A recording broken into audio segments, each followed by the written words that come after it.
In a State of the Nation address late Tuesday, outgoing Mozambican President Filipe Nyusi invited the four presidential candidates for a dialogue as part of a bid to end post-election unrest that has left several people dead and dozens of others injured. Protesters say the October 9th election won by ruling party candidate Daniel Chapo was rigged. The government denies that accusation.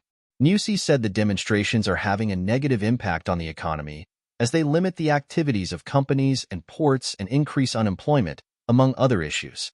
He said in his address that he will work to pacify Mozambique until the last day of his term, but he needs all Mozambicans to come together to solve the problems. He also hoped that, by meeting with the four candidates from the recent election, they could find a solution that benefits the country. At least 30 people are reported to have died during the post-election violence that flared after electoral officials said Chapo, of the ruling Frelimo party, won the presidential election with more than 60% of the vote. Venancio Mondlane, the independent candidate who came in second with 20%, challenged the result and called for nationwide protests. International observers say the election was marred by irregularities.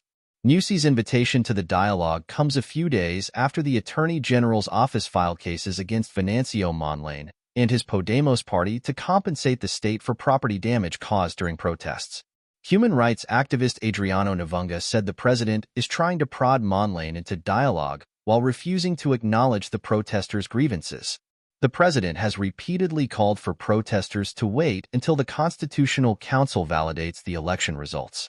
Navunga expressed skepticism over the dialogue, which he said is carried out with sticks through legal proceedings.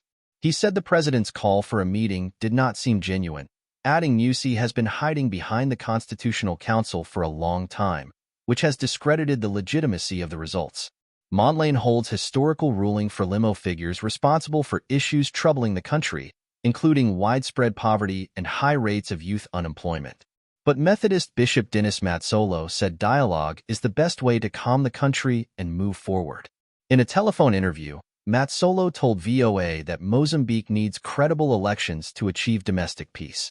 What is happening now is the consequence of bad mismanagement of the electoral process, so it is very crucial that people should talk and put things right, Matsolo said.